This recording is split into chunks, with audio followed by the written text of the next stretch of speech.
Welcome to Monday Night Live, 6 p.m. We do this every week, but with sound, and a big warm welcome from wherever you're watching in the world. You will have seen enough golf on the TV with the sunshine in the winner of Nick Taylor, 3 from 3 on a playoff, taking down that Sony title, and of course GB and I smashing up Continental Europe in Dubai, Abu Dhabi actually. Been a great week. Cold here. Brutally cold. Yeah, you're off on your holiday, off to the trade show, James and Simon, next week. So there won't be a live next Monday. Well, there might be. We'll see how that goes. What are you excited about when it comes to the trade show this year? It's the last year it's going to be in Orlando. Last year in Orlando. So last time that you'll be able to have sort of a couple of days at the theme parks and a couple of days on. Wouldn't that be nice? What am I excited about? I'm hopeful. What's changed over the last few years is we now get embargoes lifting today, tomorrow, last week, where they used to lift on demo day. So we used to be able to get pictures out of things no one had seen, and that was really exciting. I think what would be good this year if we can get some time with someone of note to have a chat to. There might be a bit of tech we might be able to find out. Yeah, I'm not gonna lie, it is less exciting than it used to be. But you never know, we might still find something really unexpected and be able to report back on it. Look forward to hearing about that. As usual, we've got James behind sorting out our audio and a bit of a shake on. And we've got our Desert Island discs, the 2 iPads for all of your questions on golf equipment and golf coaching. So we will head straight over to the Precision Golf channel as we've got lots of questions coming through already. So if there's one thing anything... I'm going to say now is, ping embargo lifts tomorrow. I can't talk about it until tomorrow at 3 o'clock. So any ping questions, just leave until... Screw the embargo, let's just chat about it. Anyway, Chris Johnson. It's got blue on. Chris Johnson. Hi fellas, strike with driver has always been low on face. Angle of attack is level.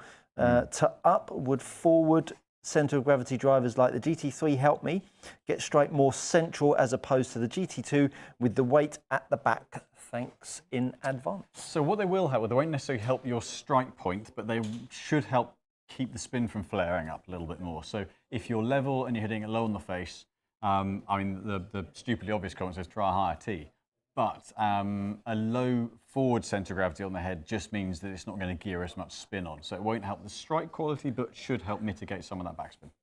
Lift your right shoulder up through strike instead of sitting back and hitting up on it. Anyway. BG1784, hello chaps, playing epic speed 8 degrees with Rogue White 130 stiff. Dynamic loft is a 16, angle of attack at +5. Right. SS, a swing speed around 105, getting almost 3K spin and 123 feet of height. What can I do to reduce the spin and launch? Thank you. I mean, spin-wise, the epic speed was not the lowest spin head, so there are other heads that will bring spin down.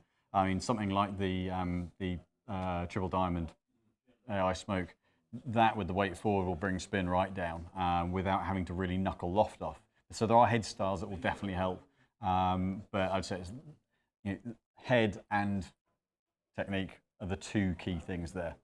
If you're hitting 5 up and you're hitting it remotely straight, as long as you're not whacking it out the heel, you are one of those guys that have got a bit of a weak face during your swing and you're using the up strike to really get the face square. So I would really look at your face to path value as a general overview in your golf swing and work on trying to get that a little bit stronger. And then you can start to change the dynamics in your swing, squash the ball a little bit more, and then you'll start to get a little bit of a flatter flight and lower spin. That would be the direction to go. Technically, if you go very low spin head and then do that, then you get a knuckleball. So if you're going to check the technique first, and then you may not have to alter the driver, but then the driver can optimize it rather than then sending it through the floor. Yeah, for sure. In Murgatroyd, hi guys, going to miss the live, but I thought I'd ask anyway.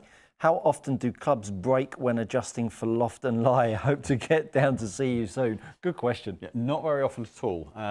There are some that you know you can move, and there are some that you know you really shouldn't try and get very much out of at all. So every now and then, one of the walls of the shaft of the hosel will be slightly thinner than another, and probably one or two times a year we get something break.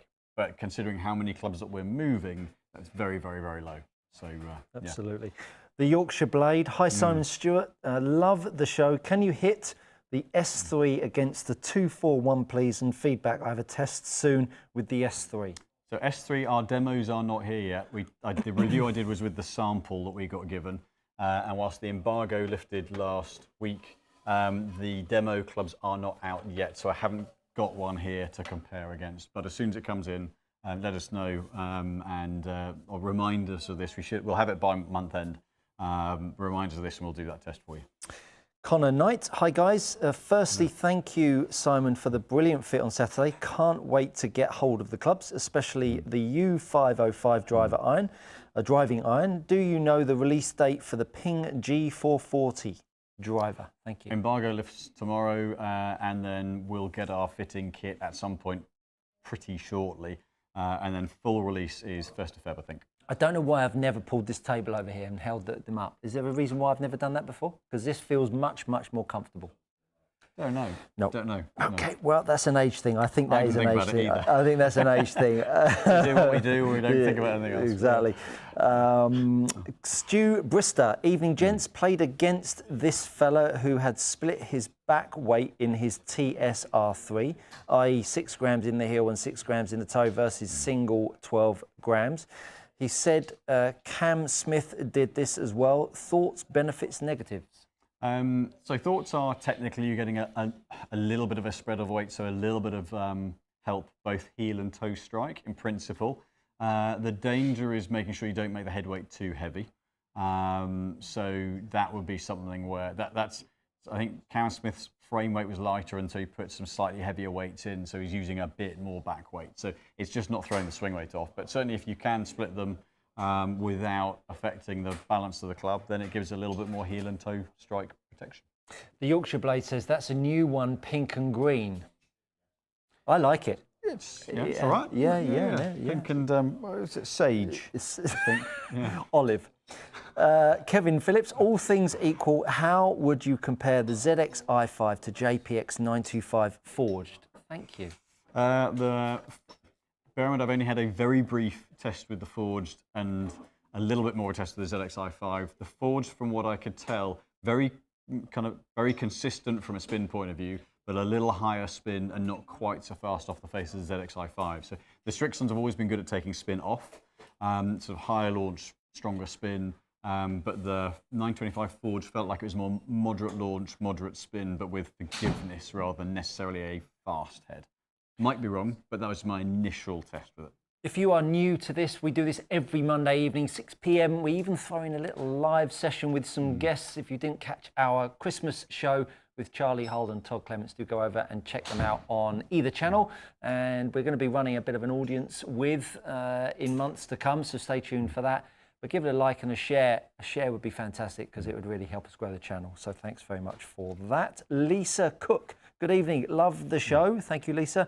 I have Titleist T2000 from 2019 with AMT S300 shafts. When I was fitted originally, they decreased loft but 2 degrees to help keep flight down. Is this an optimal route? Answer is potentially. I mean, the 200s were quite a strong flight ahead anyway.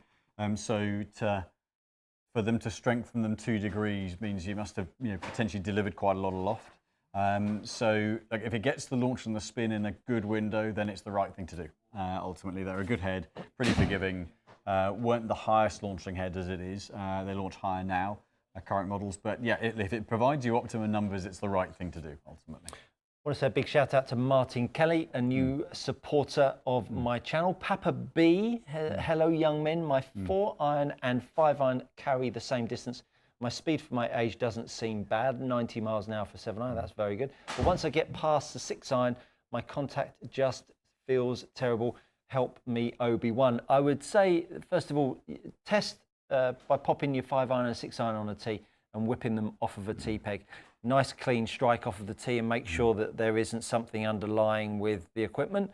And then once past that, how long's a piece of string, really? I mean, I can't really give you much on, I don't hit my 4 and 5-iron different distance because you've got enough speed to. So I would first of all just test it off of a tee to start with, and then give me a face to path number, give me an angle of attack number, and we might be able to go from there. But it's difficult to say off the back of the information that you've given. Yeah, so even equipment-wise, it could be a number of things. It could be your lofts might be 1.5 degrees difference. They might have, the 4 might be weak, the 5 might be strong. Could just be that depending on your launch and spin, if you're a low launcher of the ball, that at the lower loft, the 4-iron just doesn't stay in the air. But at the speed you've got, you should be getting more than the 5-iron. So, yeah, could be a number of things. MS Ali Nerds History is oddly quiet this evening. That's because the audio was off. Thank you very much for that. Matthew Bates, how does the new Mizuno 925 Forged compare to the 245 or the 343?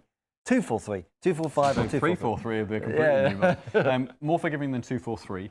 245 to the 925 Forged is probably, that's where the two series cross over for me. I think I say we had asked the samples over Christmas to do the review, and that's all we've had to hit with them so far. So I haven't been able to do a really direct comparison 6-iron to 6-iron. However, I think the 245 is going to be a little bit stronger from a distance point of view, but on face value, the 925 Forged seems pretty consistent.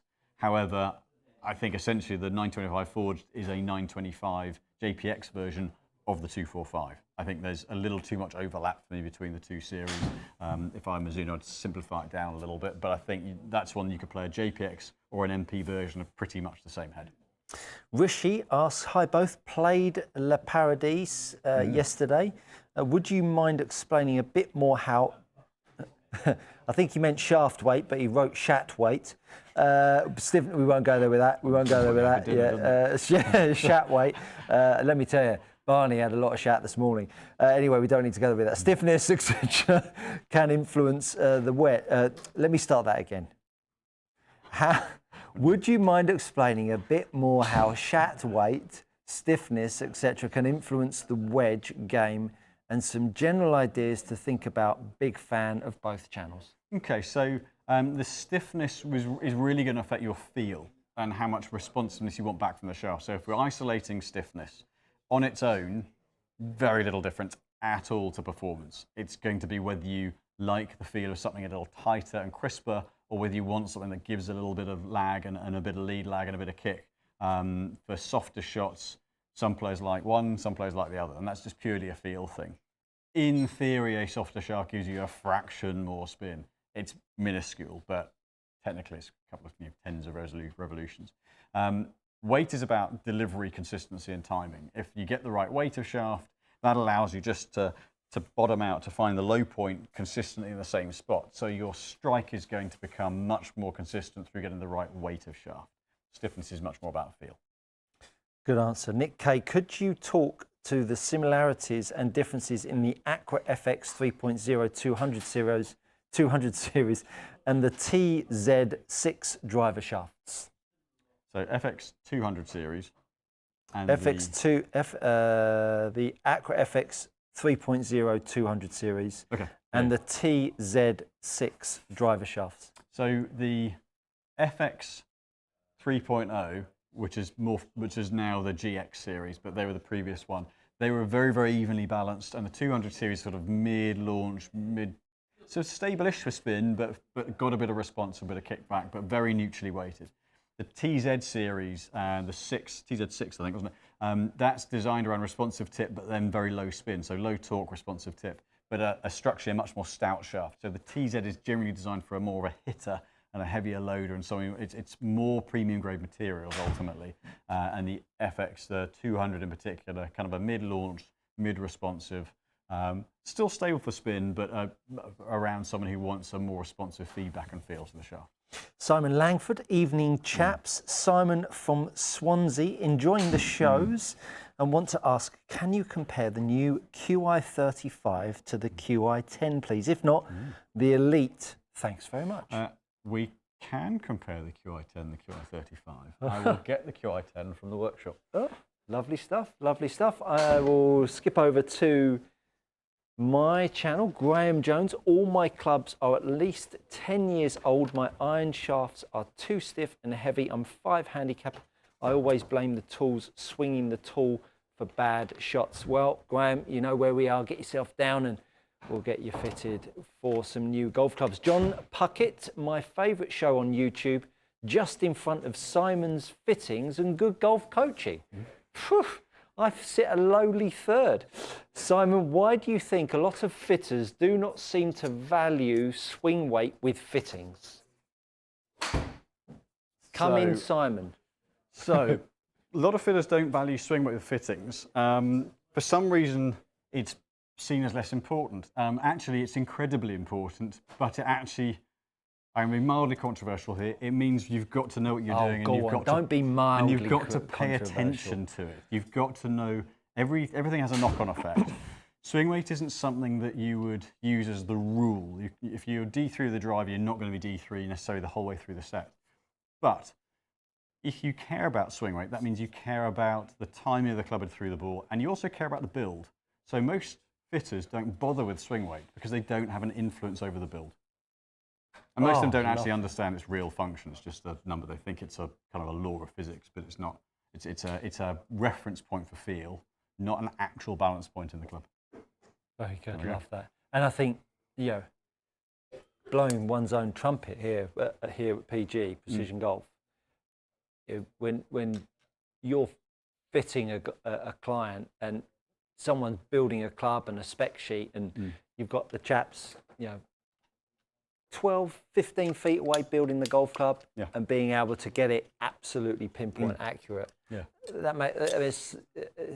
it's a huge part of the build, right? And if you have no influence on that, then you wouldn't want to bring it onto the mat as a discussion because you can't influence it, right? Because it's okay. So what can you do about it? It is what it is. Yeah.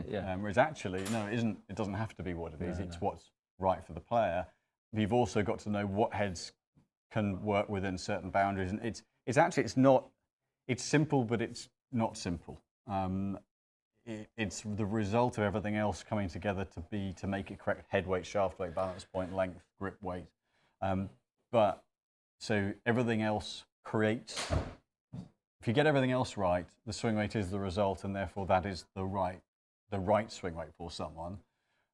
But you do have an influence on it, and then how it affects someone's timing as well. So it's So let's take two outliers, because I think, you know, you've got someone at 5'6", shortish golfer, and then you've got someone at 6'8". Yep. Of course, on both ends of the spectrum, not so much the taller guy, but you could have golf clubs that could either be way too light or way too heavy, couldn't you? Yeah. So if you go order them with a manufacturer, they're just going to build it and almost to heck with the swing weight. Yeah, because at the extreme lengths, they are what they are. They have little influence on it.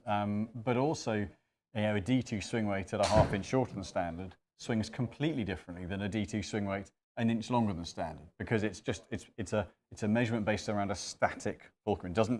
The swing weight scale doesn't care what length it is, what weight it is, even what club it is. It doesn't know. It's just you put it on, it comes out with a number and a letter. So it's not actually scientific, and it doesn't relate to how the club moves. It's a reference point. Yeah, I think that's so undervalued, right? And understood. Absolutely. So QI10, QI35. One of the biggest differences between these two heads, I'm going to use the core models here, is that QI10 has that one weight at the back. Yes, there's a small weight here for swing weighting, but it's not really influencing the performance of the club. QI35 has a back weight and a front weight, and these two are interchangeable and are different weights. So one is standard, one's a 3 gram, one's a 13 gram. So in the same way that the Triple Diamond Callaway or Cobra's Dark Speed had an interchangeable front and back weight where you can put the heavy weight forward for low spin and back for more forgiveness and more stability, so does the QI35 now. As you can also see, he says, putting up to camera, from the sole of the club, hopefully both are on screen now, there's a lot more composite, from on the sole of the QI35. So, and again, they're showing you with the crowns, you know, that will kind of waffle, that weave. They're showing you what they've done with all the very, very lightweight materials. So one of the criticisms of the QI10 was that it wasn't very good out the heel. Used to spin a lot. But the QI35 looks like it has, looks like they've solved it. With waffle and weave. With waffle and weave, exactly. Yeah. So, and actually, my initial sort of testing with the QI35 is pretty impressive. So, you know, QI10, you've got the line at the top to see the face. QI35, you've got the lighter crown. Let's do a quick swipe with this. These are both 9 degrees in the core model. And it's a little bit of a kind of a tinnier kind of sound. I mean, that one I've hit high up the face, so it's got no spin on it. But that was one of the big things about the QI10. If you got it on the right bit of the face, no spin. If you got it on the wrong bit of the face, loads of spin. So, you know, for the right player, QI10 is still a very, very good head. How do you feel about carbon look on the top? Are you a fan? I actually, this sounds really, really vanilla. I'm really indifferent about it. I think it's brighter than I thought it was going to be in colour. I expected it to be a little bit darker, but you know what? I think it's a very even visual. It's a sort of what I call a kind of, it's quite a square weave. It's not kind of, it's a very tight looking weave to it. But I think the fact that it's more kind of, the brighter colour of the head stands out a little more. It's definitely a bigger frame, definitely more stretched back. The base head weight's maybe slightly heavier, but to hit with, comes out a little bit stronger. Definitely it's a little bit faster on the face. It's a little bit lower and more going. I think with this head, what they've got is naturally a stronger head. The core model, I think a lot of the pros are going to go into the core model. I know Morikawa's in the LS, but I think the ability to move weight front and back, it's a more versatile setup, and from what we've seen with it, it's pretty fast as well. So that is a naughty looking head. I like that. I think TaylorMade this year, this is the year they've got the face right for me. Oh, that's naughty. Yeah. I really like that. So yeah, I think it's going to be very good. The reason why I asked you, do you like the carbon head? So I was holding it in my hand there, and I thought, oh, I'm not sure I like the look of that. Yeah. Behind the ball, it actually works. Yeah, that's really nice, and sits incredibly square, doesn't it? That's one of the things that the last few years, a lot of them have learned from Ping. Ping have always done it really, really, really well, where the flat of the sole of the club's very flat. So fairway woods, drivers, hybrids. So when you put the club down, where it goes is it sits. Yeah. It can only sit in one place. Yeah. So you can put the club down and know where it's going to sit and sit square. And I think TaylorMade has done a great job with this year. I think they're going to have a strong year this year. That looks really nice. Let me get the discs. We have questions coming in all over the place. Great to see so many people of you online. And if you fancy it, why not give it a like and a share? And let us know what you think about the old TGL. Didn't mention that. Yeah. Did you see any of it? Very little. Very little at the time it was on. I'm an early to bed man. I actually think a lot of people have had opinions on it and things. I think it's actually disappointing how some people have come out and poo-pooed it already. You go, you know what? It's the first one. I think it's going to be interesting to see how the players grow into it. Now they kind of know how it works. First one's always going to be a little bit, ooh, what's going to happen? I think we'll start to see the players loosen up a lot more. I hope we will actually. Bit of bad language coming out of Irishman's Lowry, yeah. Well, a bit like when he was at the Ryder Cup. I thought it was brilliant. Yeah. Chris Champion, hello gents. Can't stay. Oh, I've done that one already. Harvey Norris, hi guys. Will you have the new QI 35 light head in left hand to try out on my fitting in February?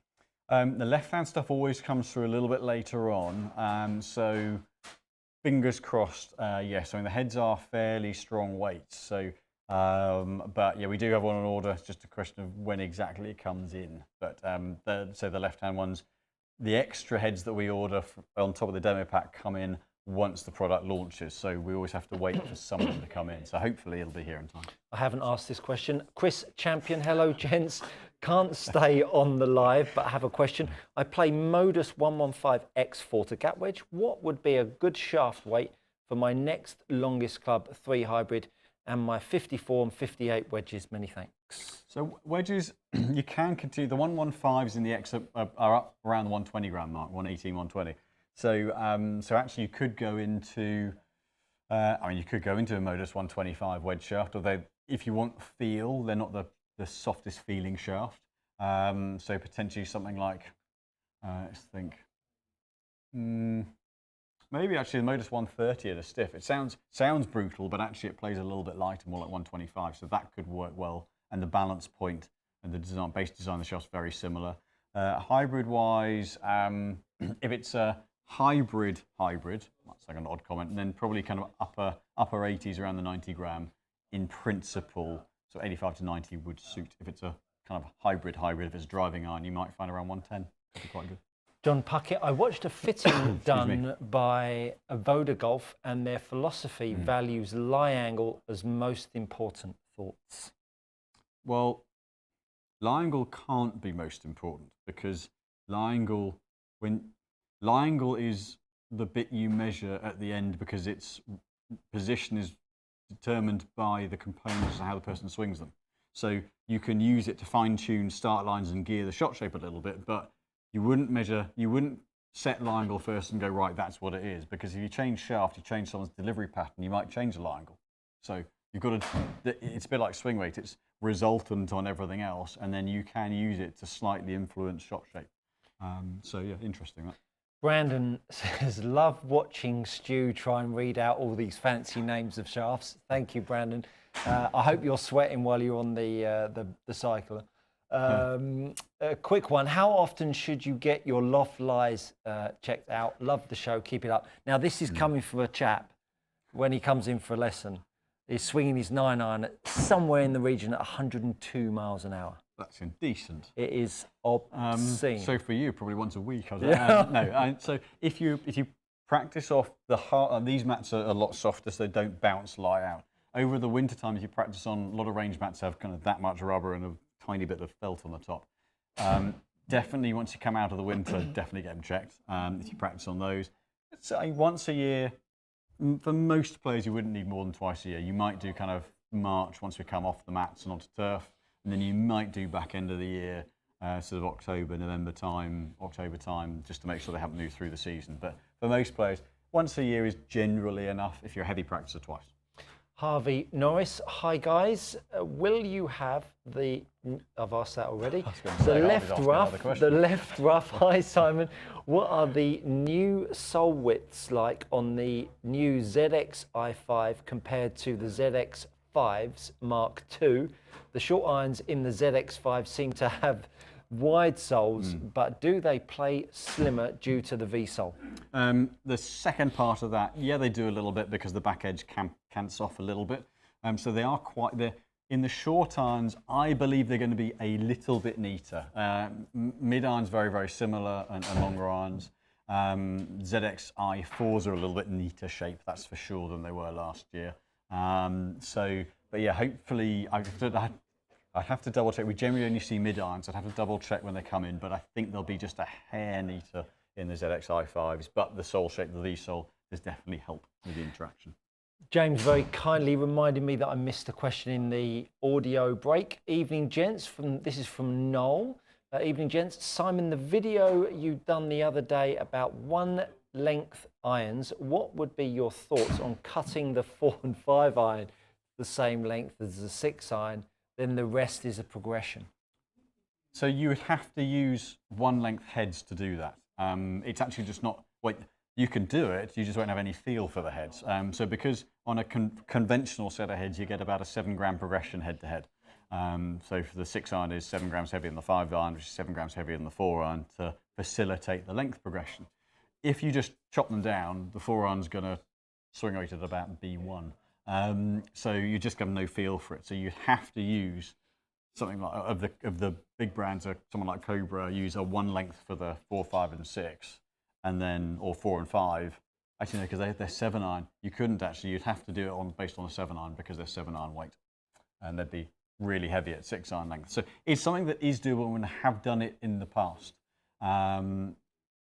The principle being the longer irons become easier to strike because they're shorter.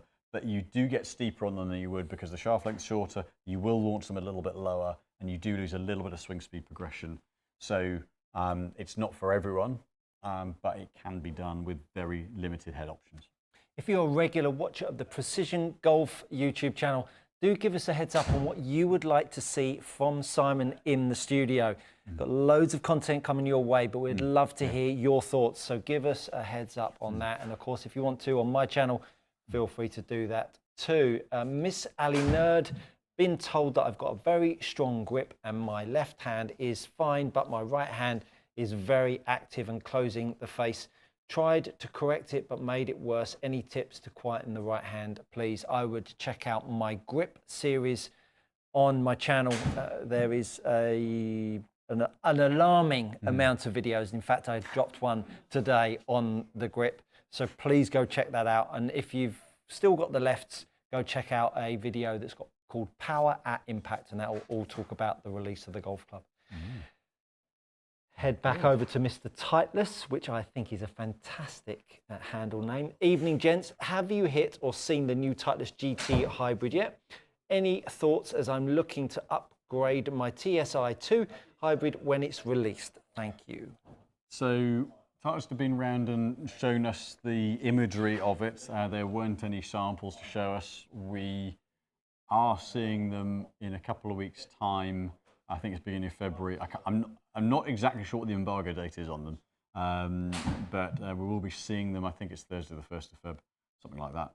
Anyway, where we'll be going over them and with the Titleist rep and the tech rep, but haven't seen them in person yet. But they do look good. There are some features on them that aren't on the current ones, which will help dial in ball flight and balance, things like that. But they're likely to be slightly more forgiving, and maybe, I'm going to guess it may be launched just a little bit higher in the 2.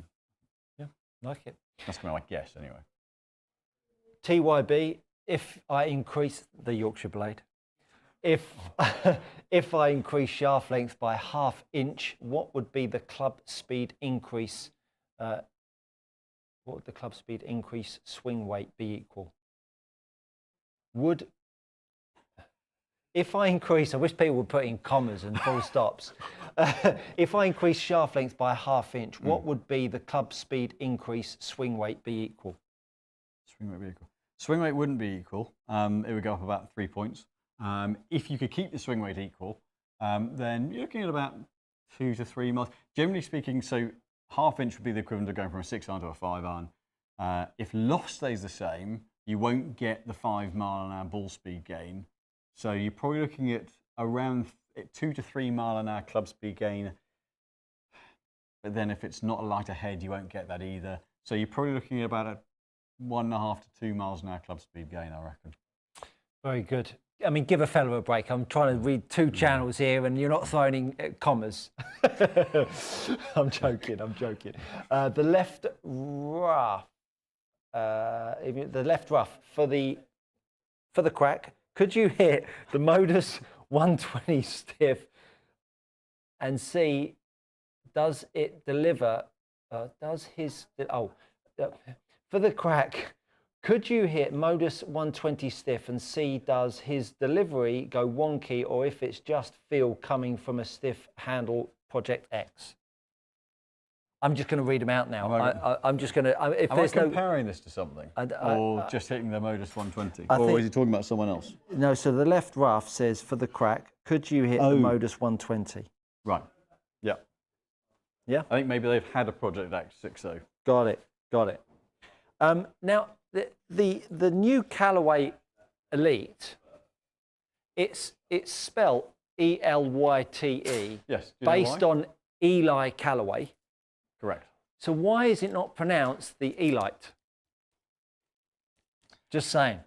Elite. Because that doesn't make any sense from a language point of view. Elite.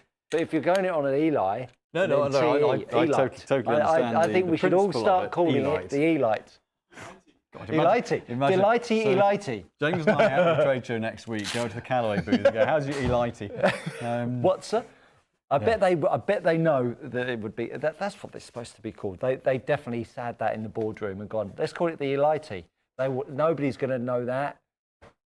There was a shaft, a hybrid shaft designed by Nippon that was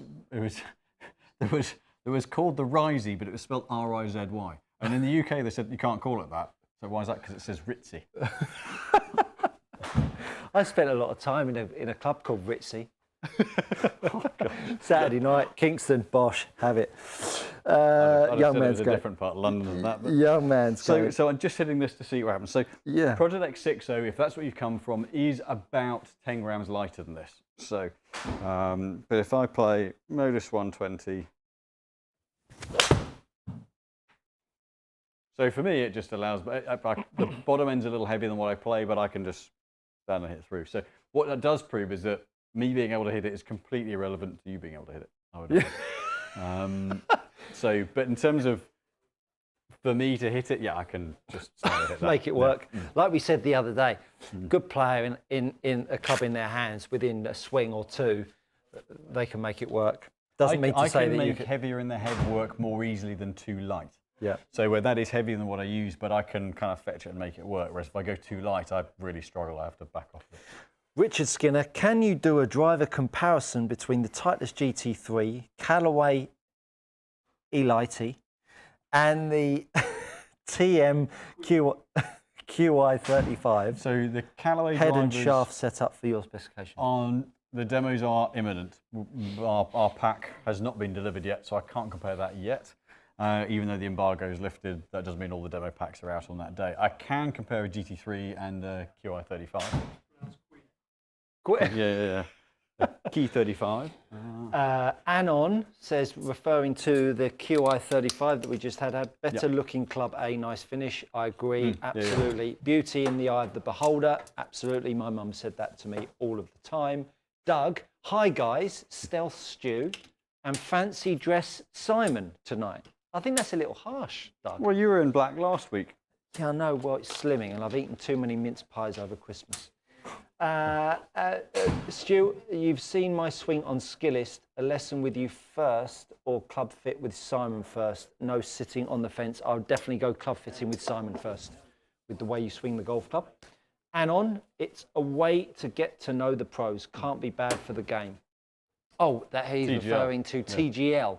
Absolutely. It is really nice, isn't it? This social media gives us a great insight into seeing people behind the scenes and realising it's not all professional. I think as long as the pros let their hair down and actually just enjoy themselves with it. Exactly. I think 100%. Perry Mason, TGL was entertaining and light-hearted. Tech in the green was super fantastic. It was amazing, wasn't it? It'd be nice. I don't know, does the green actually move and mould in different slopes, or is that just one set green, do we know? Because good question. Platform Golf has got a new bit of kit that that's going to start to change the putting mat that will harmonise with TrackMan and a new generation of simulator golf. So I would be surprised if it doesn't do that. I can't imagine that they've got that revolving green that's going to be exactly the same every time. It must be different. Without must the be ability different. to move it around. You'd think so, certainly, yeah. Perry Mason, TGL was entertaining and lighthearted. The tech on the green, fantastic. Yeah, Graham Jones, how do your Skillist lessons work and how much? Skillist lesson is £150. The way it works is you send me videos face on and down the line of a 7-iron and a driver.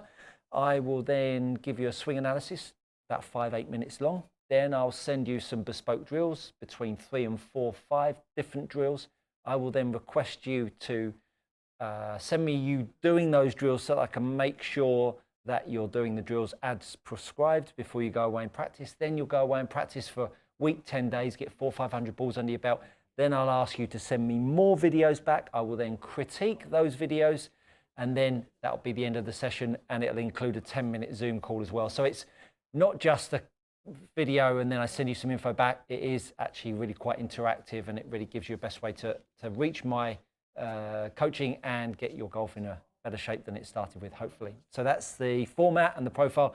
You can check me out on Skillist just under my name. What would you use? DeWalt? DeWalt? Drills. Send out drills. Drills, yes. Send out drills. Just drills.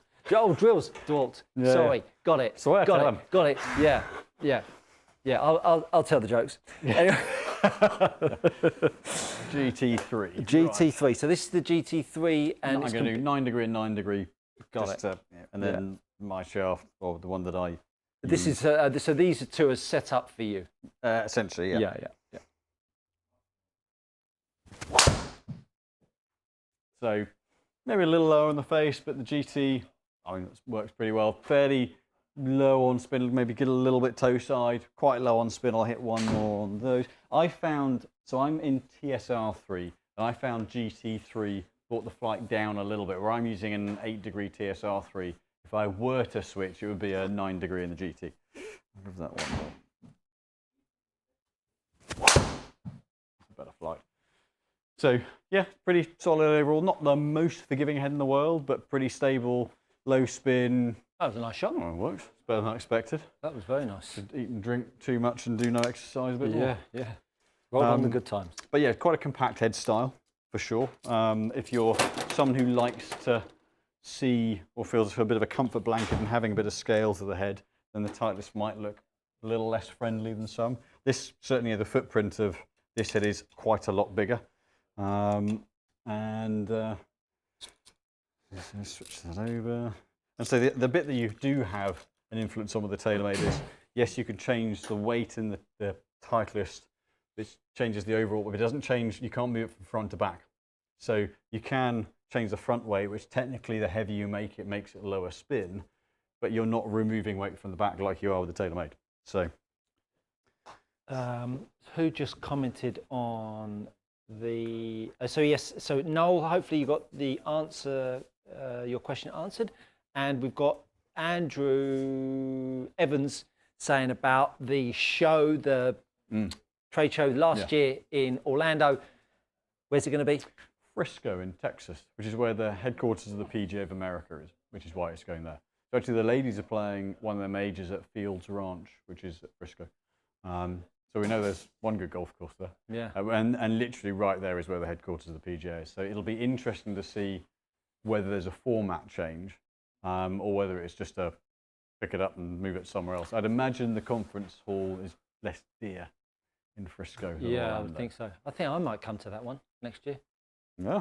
Be a bit of a trip out. We won't have a clue what's going on where. No. So No. yeah. Let's do it. I mean, this will be our 20th or 21st year going to Orlando. So it's kind of like a home from home actually. We rent an apartment in the same place. The first night we always go and get something from the supermarket and settle down in front of one of the NFL games. So it's a really comfortable trip in that respect. So it's probably a good thing that it's switching it up, freshening it up. Right, so definitely say bigger footprint on this. So the head's slightly heavier. I've got to work the head through a little bit more. So I'm going to do one more because that was not, I fetched it and rolled it a little bit. Okay.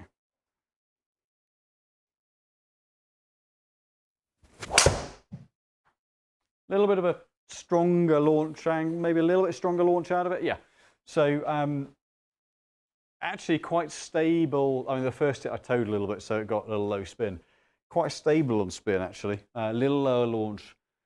The Titleist for me got higher launch, less spin. That one, more moderate launch and more moderate spin. But I think there's about a yard of carry in it and about 1 yard in total. And just slightly different flights. I think for me, the TaylorMade just feels a little bit more forgiving. I think that's where it has, and that's in the weight forward position. So put the weight back, it's going to have a little bit more stability to it again as well. I think. Give us a little flavour on not a crazy, silly, exotic driver. What sort of ballpark are these drivers retailing at, son? They're pretty high.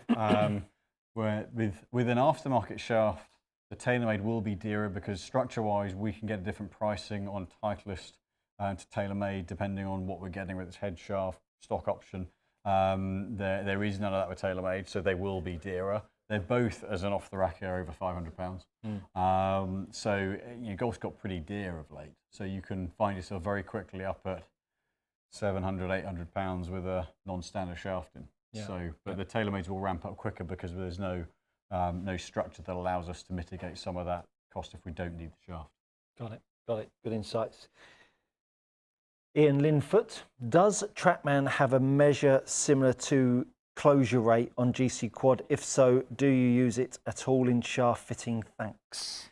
So it's something they are, the rate of closure is something I know they are working on. They give a face to path number at impact.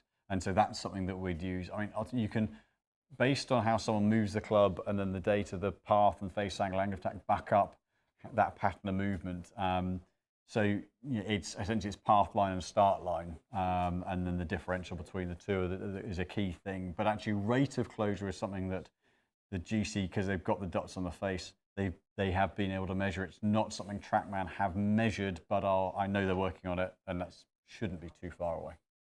Very good.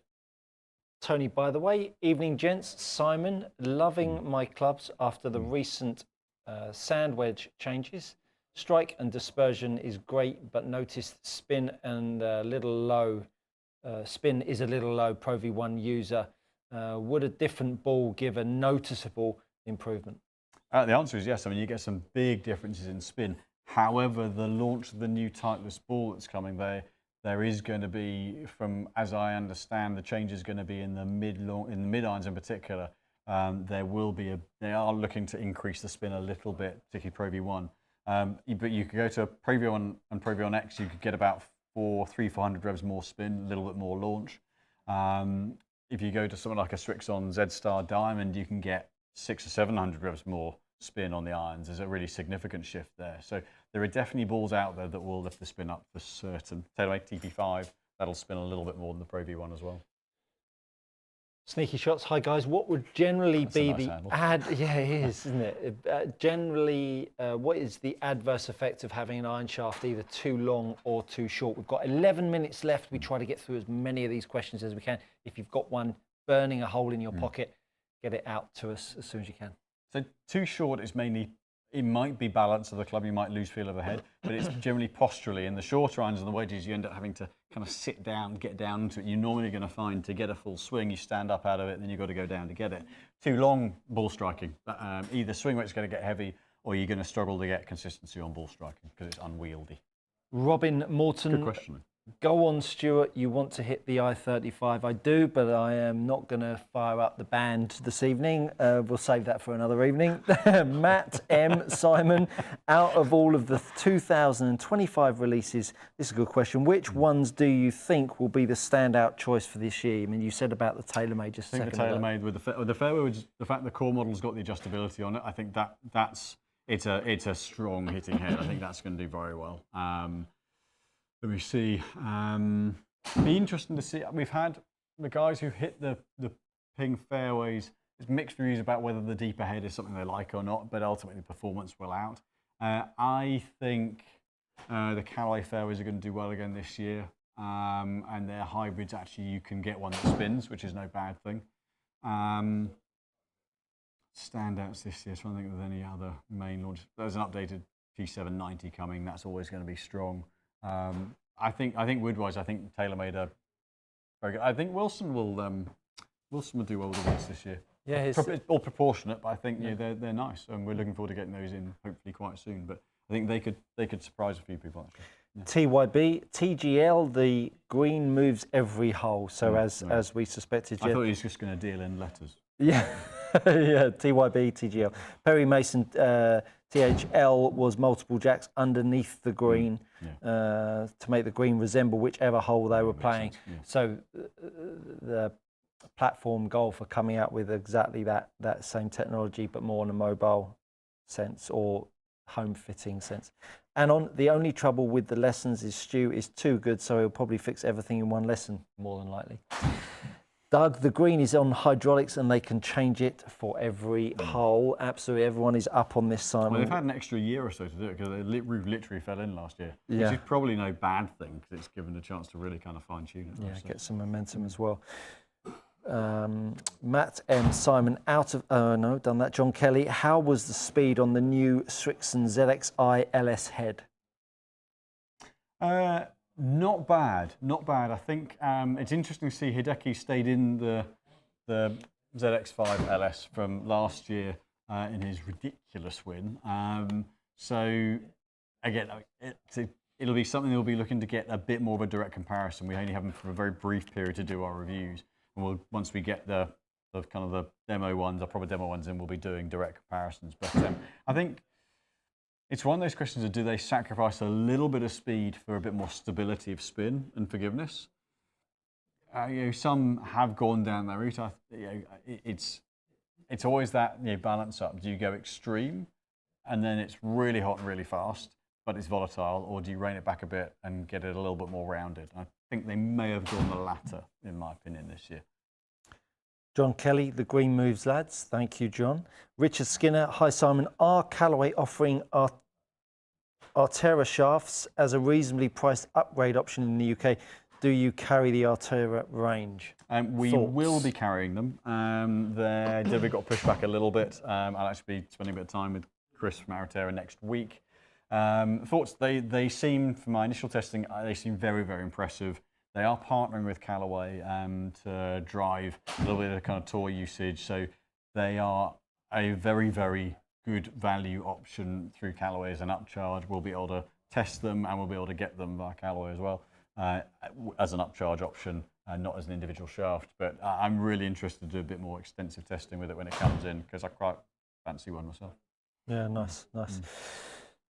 Doug says the green moves as well. Thank you, Doug. Dean B Golf, Stewie's putting video with David Howe still on the cards. That would be awesome content. Absolutely. Been chatting to David a little while over the last few weeks, and yeah, we are going to hook that up when he's back from Dubai and the Middle East. Craig, Stu, loved the grip video. Would be great to see a video where you rate different training aids, tier down to A tier down to D tier or something like that. Yep, I'll do that happily. Just means I've got to buy them all. That's the only trouble. But yeah, I will do for you, Craig. I will 100% do it. No problem at all. Mark Rowley. All right, fellas. All right, Mark. Cannot change my angle of attack on driver. Average is 0.6 down. There's nothing wrong with that. Fine. Spin is 4,400. That's not so good. Carry is 190 yards. Club speed 95 miles an hour. Don't think I'm getting the best out of my driver. Yeah, I mean, it sounds like a club. Come get a fitting. Yeah, because if you're spinning it that much, that's a 5-iron spin rate. That's a 9-wood spin rate. So yeah, you're definitely losing out a lot from that. Yeah. Craig goes on to ask, Simon, will you come out of retirement to do fittings, please? Oh no, I haven't retired from fittings. My diary is just not online because I don't want to get as booked out as I could do if it was online. But no, if you email in, send an email to info at and request a fitting with me. My fees are higher than the other guys because of the slightly restricted time that I have, but I do still fit. That's info@precisiongolf.co.uk. Yeah. You'll be able to reach Simon. AJ Van Kampen, what do you think is a good golf ball for senior single-digit golfers? Good question. Well, it's a mixture of what spin rate do you want, what feel do you want, and how much do you want to pay. So a Pro V1 X is still maybe not the left dash, but a Pro V1 X is still a perfectly viable ball, or the premium balls from all the brands are perfectly viable balls for any golfer who wants to optimize the spin control around the greens. Technically, at the highest club speeds, you might activate a slightly lower spin with the driver, but for irons, it's not actually the ball compressing that creates the spin. So it's a bit of feel, budget, and what spin do you need, and every brand will do a good option. Niels Axelson says, I've missed his question, but I can't find your question, Niels. I'm just looking, because the last thing I would want to do is miss Niels' question. I can't see your question here, Niels, so do you want to repost it for me, and I shall do it. Lou, fitting question, currently playing the KBS Tour, and I'm hitting them too high and losing distance. Do I move into the DG Tour? Not necessarily, no. It might be, it could be a number of things. It won't be the way the shaft is bending. It could be a balance point, could be, ironically, if the shaft's too heavy, it could be behind, you could be flipping it and adding loft that way, or kind of pushing the handle forward. If they're too light, you could be doing the same thing as well. It could be any number of things. Could be the club heads. So it's one of those things where there's not an absolute, if you're doing this with this shaft, then that's the one to go to. Everyone reacts differently to the various characteristics of the shafts from a weight and a balance point of view, and there will be a shaft that optimizes your delivery. So it's not one I can give you a yes or no answer to, I'm afraid. Richard Skinner, brilliant show. Stuart, you are awesome. Sorry, you guys are awesome. Oh, you are awesome. So am I. Thank you, Richard. It's really appreciated. Thank you for being with us. And Niels Axelson's going to say he's going to ask his question for next week. And the last question, and on whatever one you can consistently dig out of the lake. That was in the ball. Yes. Yeah. Yeah, we can't beat a lake ball, can you? There's a few of those. One course I played at that had practice ground that had island greens. You hit into the water, and I've never thought there was a less suitable warm-up procedure than hitting balls into the water. What's been a highlight? How many years have you been playing golf? 35. What has been the one highlight on the golf course that stands out above anything else? So individually, actually probably winning the club championship at St George's Hill. That was great. Absolutely. That's your major, right? Didn't achieve much as a player doing other stuff. That's your major. And team-wise, winning the plate at the Halford Hewitt. Nice. Yeah. That's down on the south coast, isn't it? Yeah. And James plays in that as well. Grafton Moorish. Grafton Moorish. That's up at Hunstanton. Yeah. Yeah. Great team events. I never really got involved. Finalist. Well, we've got one last question. What about you? I think winning my first pro event. That's probably the highlight for me. I'm ashamed of that. So. Yeah, for winning my first pro event, I was shaking like the proverbial dog, and to still be able to play and do well, knowing that I was going to make a check of like £1,000. It was only a pro am, but it meant a lot to me at the time. So yeah. So big no. I mean, it's a game that offers so much, doesn't it? You get to share it with friends and travel around, and you have giggles and dark times and all sorts of times, can't we? We all do it within the game, but it's a golf that keeps us all. It's a game that keeps us all coming back and enjoying. Well, listen, as usual, you've been spectacular as an audience and throwing your questions. We can't urge you enough to share this feed with friends. If you are on some golf chat channels, why not just stick a link sneakily in that chat channel and share it with them, because we'd love to get more of people along and just really share the wealth of knowledge that Simon brings and a few tidbits that I bring too. And of course, the mastery of edits behind the camera with James. These guys are going to be off in Florida next week at the trade show, and I'm sure you're going to be bringing back loads of insights. So there probably won't be a Monday Night Live next week, but there's going to be loads of content that the guys are going to be filming with lots of different people, which will be exciting. I hope so, yeah. Meant to be. And there's loads of content stored up on the Precision Golf YouTube channel as well that you'll be able to dig your fingers into over the next week or so. So have a week off next week. Think of those questions that you might want to ask Simon and James from the trade show. Enjoy yourself. Have a great have a great couple of weeks. Thank you so much for joining us. And as usual, have a great golfing week, and we look forward to seeing you in a couple. Take care of yourselves. See you next time.